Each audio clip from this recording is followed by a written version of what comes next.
Okay, so today we're going to talk about the liver. And in the body, this is where the liver is located, right underneath the heart. And this is what the liver looks like on the outside. It has 4 lobes. And this is the internal structure of the liver. So basically, the liver is supplied with blood from the hepatic portal vein and the hepatic artery, and the hepatic portal vein brings absorbed nutrients from the intestines, and the hepatic artery brings oxygenated blood to the liver. The hepatic vein brings blood to the vena cava and to the right atrium of the heart, but it brings deoxygenated blood. So within the liver, the hepatic portal vein brings some toxins, high nutrient levels, and low oxygen levels because it's already been through a capillary bed. And the hepatic vein brings away nutrient levels but less toxins. And and so that's the structure of the vein supplying it. And so basically, for the liver structure, the liver consists of 4 lobes, and these lobes contain many microscopic lobules, and these lobules are specifically structurally adapted to their functions. So we're briefly going to talk about the structure of the liver and the lobules. Audrey will talk about the structure of the hepatocytes, and then we'll go into its functions. So the lobules in the liver are each surrounded by branches of the hepatic artery and the hepatic portal vein, and down their center runs a branch of the hepatic vein. In the lobules, there are these specially adapted capillaries called sinusoids. And basically, these capillaries connect the hepatic portal vein and the hepatic artery with the hepatic vein. And they are special capillaries because, firstly, their lumen is larger than that of a regular capillary. Their walls are very porous for easier diffusion. They consist of one layer of cells with many gaps. They have no basement membrane, and they receive blood from both the hepatic artery and the hepatic portal vein.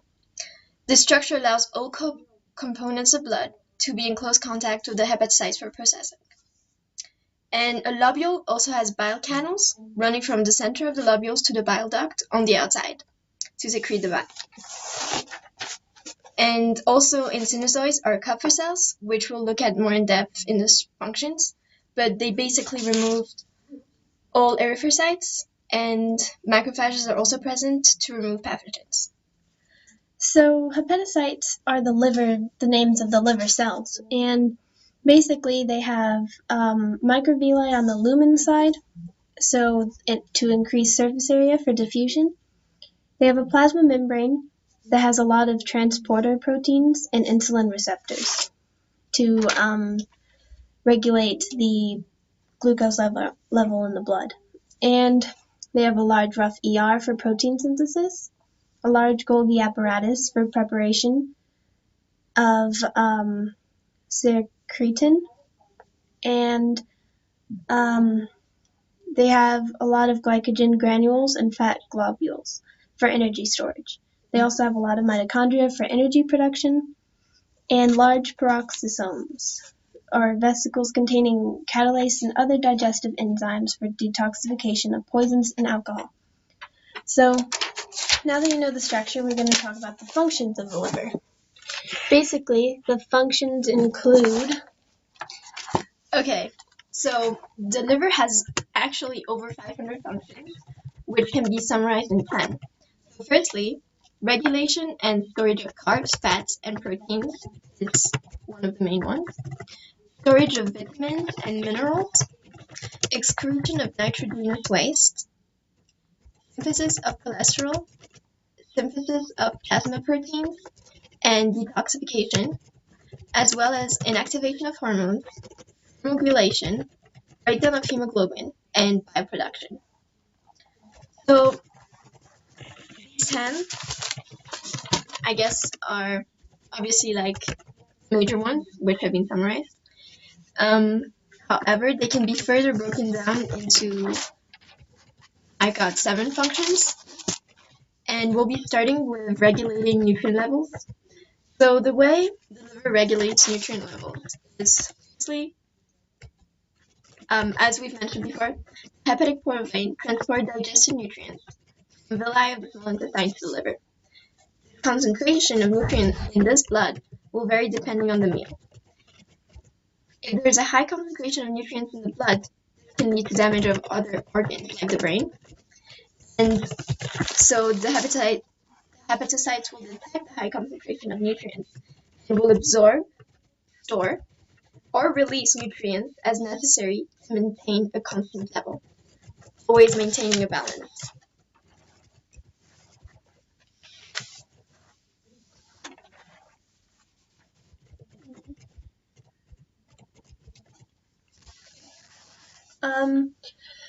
So the storage of nutrients, is that what you just did?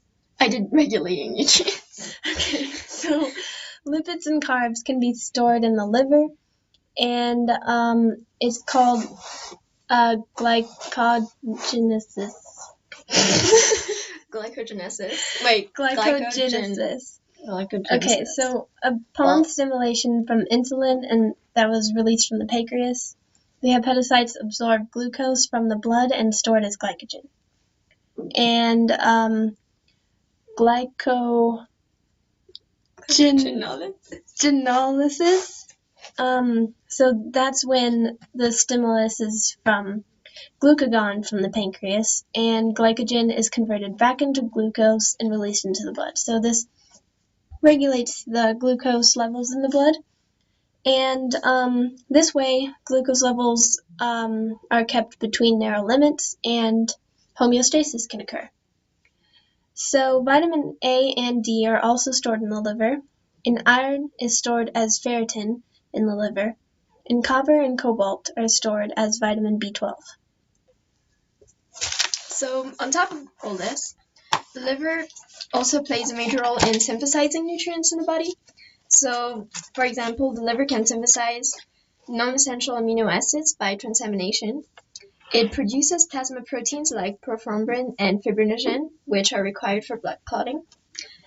It produces albumin, which regulates blood osmotic pressure, produces globulin, which helps with the transport of other molecules like insulin and lipids, produces lipoproteins to be used to transport cholesterol and lipids around the body, and finally synthesizes cholesterol.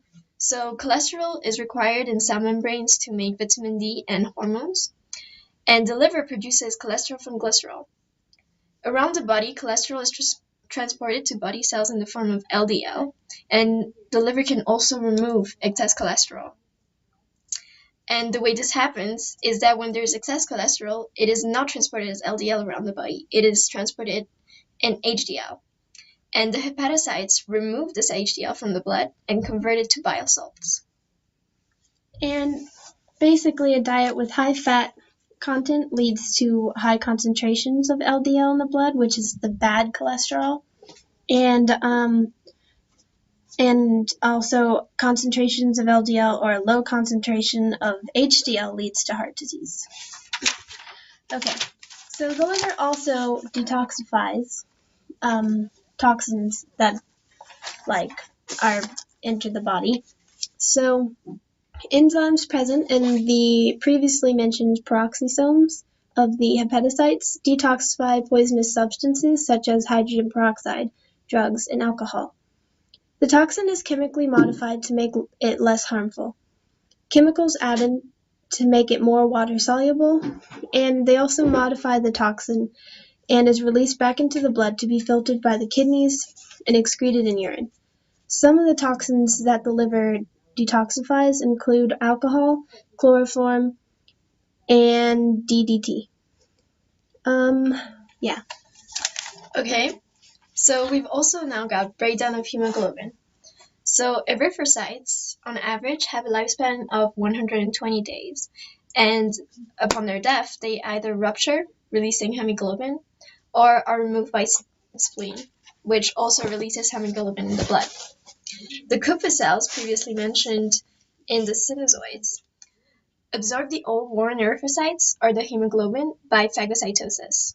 The Kupffer cells split the heme group from the globin, and the globin is hydrolyzed into amino acids to then be released into the blood.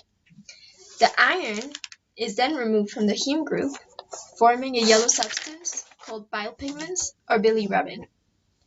Bilirubin is released in blood, where hepatocytes pick it up and secrete it into the bile. In the meantime, the Kupffer cells release the iron into the blood. This is where the iron combines with plasma protein called transferrin to form a transferrin-iron complex. The bone marrow cells will absorb the transferrin-iron complex and make new erythrocytes out of it. Finally, the hepatocytes take up the transferrin-iron complex and store it as ferritin. So another thing that the liver does is produce bile. And also the bile is produced in the liver but stored in the gallbladder. Bile consists of 90% water, bile salts made by the liver from cholesterol, amino acids, and salt, ions like Na+ and Ci-, cholesterol and phospholipids, sodium hydrogen carbonate, which neutralizes stomach acid, and bilirubin. Okay, finally, the seventh function is excretion of nitrogenous waste. So in the body, excess amino acids and nucleic acids cannot be stored. This is how amino acids are deaminated, whereby the NH2 group is removed, and the amino group is converted to ammonia, combined with CO2 to form urea. Urea is then released into the bloodstream and removed by kidneys. The rest of the amino acids are used in cellular respiration. And so basically, alcohol damage is something that happens to your liver when excess alcohol is absorbed. And alcohol is basically absorbed by the liver and converted into other non-toxic substances, but excess amounts causes damage. The first stage of alcohol damage is fatty deposit built up in the liver, which can cause alcoholic hepatitis.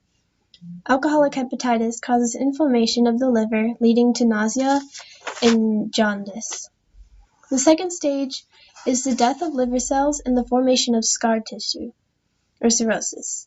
Liver cells loses its ability to function and can lead to liver failure and then death. Jaundice is another disease which may be caused by liver malfunctioning. So essentially, it's caused by excess bilirubin in blood. Very high levels of bilirubin in blood can also lead to brain damage. The symptoms of jaundice are yellow skin and yellow white of the eyes. In this respect, infant jaundice is often found in newborns because higher level of bilirubin may be found in their bloodstream as baby blood cells are replaced. The liver is not yet capable of breaking down this bilirubin, so infants often have jaundice. Treatment to jaundice involves blue-green light, which breaks down bilirubin, and adult jaundice is caused by problems with the liver. So yeah, that is all the functions, the structures, and diseases that come along with the liver. Thanks for watching.